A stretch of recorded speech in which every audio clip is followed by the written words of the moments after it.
पुरानी पेंशन बहाली को लेकर क्रमिक अनशन पर बैठे हुए कर्मचारियों को प्रदेश कांग्रेस कार्यकारी अध्यक्ष एवं विधायक राजेंद्र राणा ने भी समर्थन दिया है और हमीरपुर के सामने क्रमिक अनशन पर बैठे हुए ओपीएस कर्मचारी संघ के साथ विधायक राजेंद्र राणा ने मुलाकात की और आगामी दिनों में प्रदेश में कांग्रेस सरकार बनने के 10 दिनों के भीतर ओपीएस लागू करने का आश्वासन भी दिया। कांग्रेस कार्यकारी अध्यक्ष राजेंद्र राणा ने कहा कि प्रदेश का 1,32,000 कर्मचारी पुरानी पेंशन बहाली के लिए मांग कर रहे हैं और चारों संसदीय क्षेत्र में कर्मचारी ओपीएस बहाली की मांग कर रहे हैं। उन्होंने कहा कि छत्तीसगढ़ पर राजस्थान की तरह हिमाचल में भी कांग्रेस सरकार बनने पर ओपीएस बहाल करेगी। उन्होंने कहा कि विधानसभा में भी मामला उठाया था कि बिना पेंशन के कर्मचारी बाद में कैसे गुजारा करेंगे, लेकिन वर्तमान प्रदेश भाजपा सरकार इस बारे में कुछ भी करने में नाकाम रही है।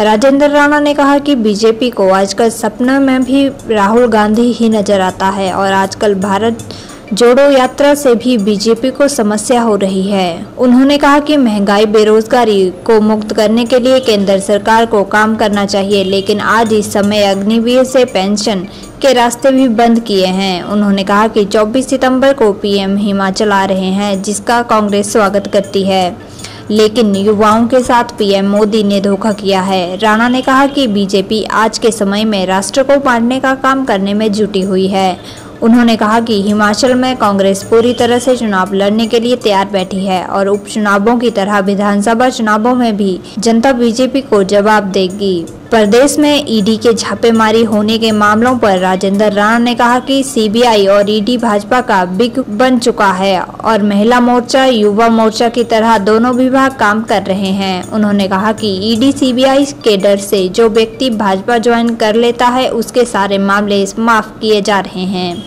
उन्होंने कहा कि लोगों को ईडी सीबीआई जैसी एजेंसियों का दुरुपयोग किया जा रहा है।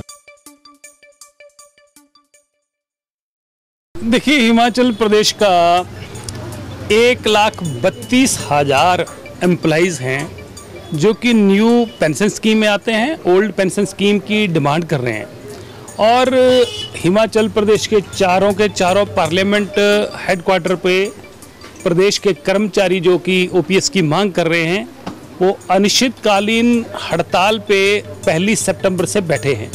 आज मैं हमीरपुर में इनसे मिलने के लिए आया हूं और हिमाचल प्रदेश में कांग्रेस पार्टी बिल्कुल क्लियर है। घोषणा पत्र का पहला एजेंडा है कि छत्तीसगढ़ और राजस्थान की तर्ज पर हिमाचल प्रदेश में कांग्रेस की सरकार बनने पर हिमाचल प्रदेश में कांग्रेस जो है ओपीएस लागू करेगी। मैंने तो विधानसभा में भी कहा था कि लाखों प्रदेश का कर्मचारी जो आज सड़कों पे है उसकी सामाजिक सुरक्षा का प्रश्न है। रिटायरमेंट के बाद उसके लिए जो है जब पेंशन नहीं मिलती है तो उसकी सामाजिक सुरक्षा जो है वो खतरे में है। उसको पैसे नहीं होंगे, उसके पास कैसे अपना जीवन या अपने परिवार का, अपनी वाइफ का कैसे वो यापन करेगा। इसलिए हम इसके हक में हैं और यहाँ तक कि मैंने तो विधानसभा में भी ये कहा था कि सभी लोकसभा के सांसद और विधानसभा के सदस्य जिनके लिए पेंशन का प्रावधान है कर्मचारियों को पेंशन दें, अन्यथा अपनी भी पेंशन बंद कर लें। मैंने तो यहाँ तक वकालत की, मैं इसके पक्षधर हूँ। हिमाचल प्रदेश की कांग्रेस पक्षधर है और छत्तीसगढ़ राजस्थान की तर्ज पर हिमाचल प्रदेश में हम लोग सत्ता में आने पर जो है वो ओल्ड पेंशन स्कीम को लागू करेंगे। देखिए, बीजेपी को आजकल सपनों में भी, दिन में भी, रात को भी राहुल गांधी याद आता है। आज राहुल गांधी पूरे देश में कन्याकुमारी से लेकर जो है श्रीनगर तक का जो है वो भारत जोड़ो यात्रा जो है कर रहे हैं, 3500 किलोमीटर पैदल चल रहे हैं, तो उससे भी इनको समस्या हो रही है। आज समस्या इस बात की नहीं है कि भारतीय जनता पार्टी की एजेंडा ये है कि जी कांग्रेस मुक्त देश करो, कांग्रेस मुक्त प्रदेश करो। प्रदेश को मुक्त करना है और देश को मुक्त करना है तो महंगाई से मुक्त करो, बेरोजगारी से मुक्त करो। आज देश के लोग जो हैं महंगाई से किस तरह से त्रस्त हैं।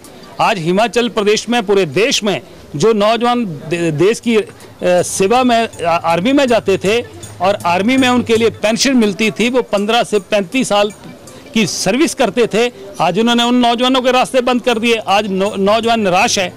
और नरेंद्र मोदी जी आज 24 तारीख को जो है हिमाचल प्रदेश में आ रहे हैं, युवा रैली होगी। युवा रैली तो करें, स्वागत है, परंतु युवाओं के साथ इन्होंने जो धोखा किया, खिलवाड़ किया है, उनके भविष्य के साथ खिलवाड़ किया है। पुलिस के पेपर बेच दिए गए हैं, आर्मी में जाने के नौजवानों के सपने जो है चकनाचूर कर दिए हैं।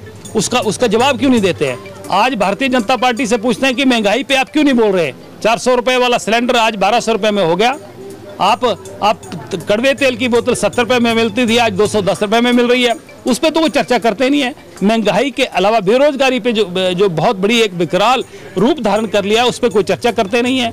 हिमाचल प्रदेश में कर्मचारियों को पेंशन नहीं मिल रही है, उनके हक नहीं मिल रहे हैं, उस पर चर्चा करते नहीं है।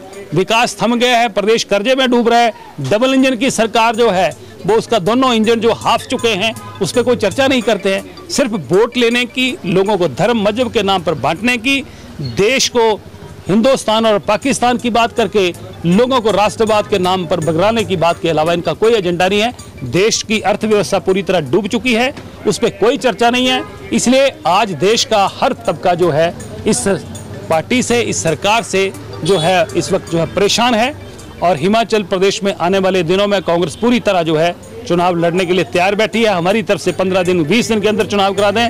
हिमाचल प्रदेश की जनता भी तैयार बैठी है और करारा जवाब इनको मिलने वाला है। जैसे उपचुनावों में इनको हिमाचल प्रदेश की जनता ने करारा जवाब दिया है, आने वाले समय में जो हिमाचल प्रदेश में जनरल चुनाव हो रहे हैं इसके विधानसभा के, इनको पूरी तरह करारा जवाब जो है हिमाचल प्रदेश के लोग देने के लिए बैठे हैं। आपने कि जहाँ जहाँ चुनाव होते हैं और जिन लोगों के ऊपर ये आरोप लगाती है भारतीय जनता पार्टी, एक आदमी पर आरोप लगाती है और उसको जो है सीबीआई और ईडी का, ये सीबीआई और ईडी जो हैं ये भारतीय जनता पार्टी की एक विंग बन चुका है, एक मोर्चा के रूप में काम कर रहे हैं। जैसे इनका महिला मोर्चा है, युवा मोर्चा है, वैसे ये ईडी और सीबीआई जो है काम कर रही है।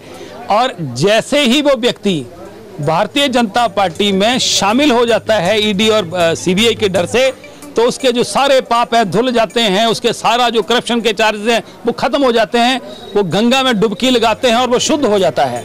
इसलिए आज जो हिंदुस्तान में लोकतंत्र की नाम की कोई चीज़ नहीं रही है, लोगों में खौफ है, लोगों को डराया जा रहा है, धमकाया जा रहा है, इस तरह की एजेंसियों का जो है दुरुपयोग किया जा रहा है।